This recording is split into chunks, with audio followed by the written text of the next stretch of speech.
Differential equation chapter है linear equation with constant coefficient. अब इसका एक न्यूमेरिकल लिया है। न्यूमेरिकल को देखोगे आप, solve the differential equation d cube y upon d x cube minus में 13 time D y by d x plus 12 time y equal to 0। Solution करेंगे। Given equation as it is में लिख दो। उसके बाद इसका वर्किंग मेथड मैंने आप लोगों को पहले करवाया था, इससे पहले वाले वीडियो में आपको मैंने करवाया था working method, how to use the steps to find out the solution of a given linear differential equation.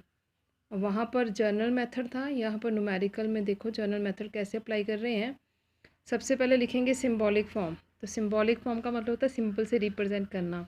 अब सिंबल क्या है? Differential operator. तो d y by d x को लिख दिया capital D. Second order differential d square upon d x two बन गया capital D two. Cubic equation third order differential d cube upon d x cube बन गया D cube. ये symbolic form है। अब इस इक्वेशन को सिंबल की फॉर्म में लिखना, इसके साथ रिप्रेजेंट करना। तो ये बन जाएगा D cube y 13 time D y plus 12 time y equal to 0। ये आपके पास होमोजीनियस लीनियर डिफरेंशियल इक्वेशन है। मैंने पीछे वाले वीडियो में बताया था, अगर तो राइट हैंड साइड 0 हो तो कहते हैं होमोजीनियस, अगर नॉन ज़ीरो हो तो कहते हैं नॉन होमोजीनियस। तो अभी जब होमोजीनियस है तो इसका जो सोल्यूशन निकलेगा वो कॉम्प्लीमेंट्री फैक्टर के साथ निकलेगा। कॉम्प्लीमेंट्री फैक्टर रियल रूट्स में कैसे लिखते हैं वो पीछे वाले वीडियो में आपको बताया था, उसको अच्छे से आप ध्यान से देखो। How to write down the complementary factor when we have a real and distinct root m1 m2 या सो ऑन। अब ये सिंबॉलिक फॉर्म होगी आपके पास, D cube minus 13 time D plus y multiply, दोनों सबका कॉमन लिया, वाई इक्वल टू 0। अब इसकी आपने लिखनी एक्सेलरी इक्वेशन। तो एक्सेलरी इक्वेशन इसी इक्वेशन को 0 पुट कर दिया। अब यहाँ से ये क्यूबिक इक्वेशन है, जैसे हमने लोअर क्लासेस में पढ़ा हुआ है, क्वाड्रेटिक के 2 रूट्स होते हैं, क्यूबिक के 3 रूट्स होते हैं। अब ये क्यूबिक इक्वेशन के 3 रूट्स निकालने का जो प्रोसीजर है, नॉर्मली क्वाड्रेटिक के लिए हम फैक्टराइजेशन या डिस्क्रिमिनेंट मेथड लगाते हैं, तो क्यूबिक के लिए जो बेसिक मेथड होता है वो होता है हिट एंड ट्रायल मेथड।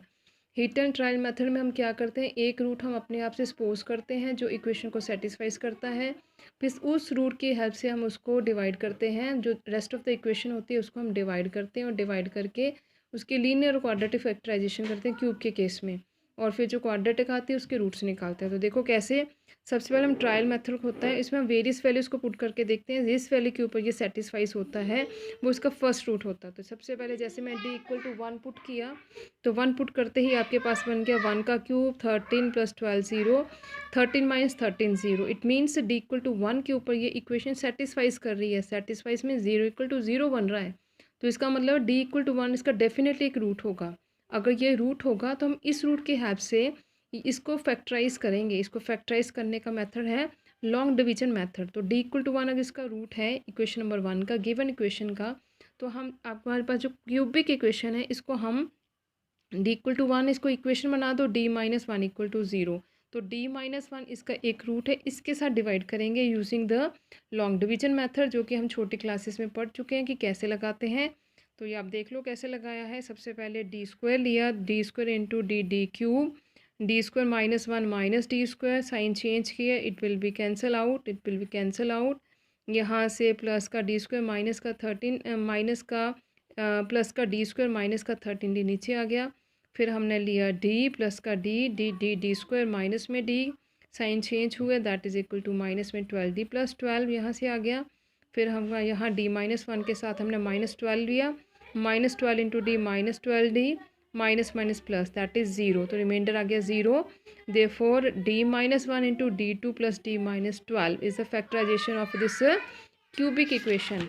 अब इसके लिए देखो ये आपके पास फैक्टराइजेशन हो गया। अब इसी को प्रोसीड करते चले, 0 प्रोडक्ट में ये 0 आपको पता है, 0 में डी इक्वल टू 1 इसका पहला रूट तो चल ही रहा है, साथ में क्वाड्रेटिक फैक्टर आ गया है। क्वाड्रेटिक फैक्टर को मैंने फैक्टराइज किया, आपको पता हाउ टू फैक्टराइज। यहाँ पर आपका डी था तो फैक्टर लिया 4 और 3 का, 4 माइनस 3 दैट इज़ डी, 4 और 3 माइनस 12 डी 2। फैक्टराइजेशन करके रूट्स आपके पास अवेलेबल हैं। डी इज़ इक्वल टू यहाँ से आ गया -4, यहाँ से आ गया +3। तो यहाँ पे क्यूबिक इक्वेशन के 3 रूट्स आ गए, 1 3 -4। अब आपको पता है मैंने आपको टेबल में समझाया था। अब आपके पास जो 3 रूट है वो तीनों रियल नंबर में है और डिस्टिंक्ट है, एक जैसे नहीं है। तो उसमें आपको जैसे समझाया था, जितने आपके पास रूट्स होंगे उतने आपने कांस्टेंट कंसीडर करने हैं। 3 रूट्स हैं तो C1 C2 C3, और साथ में मल्टीपल है constant into e raise to power m1x। m1x का मतलब एक रूट आपके पास, सपोज ये m1 हो गया, ये m2 हो गया, ये m3 हो गया, तो आपके पास फार्मूला, जनरल फार्मूला बनेगा y is equal to c1 e raise to power m1x, c2 e raise to power m2x और c3 E raise to power m3x। उसके बाद आप m1 m2 m3 जो रूट्स है उसकी वैल्यू रिप्लेस कर दो, तो ये आपके पास x 3x माइनस में 4x।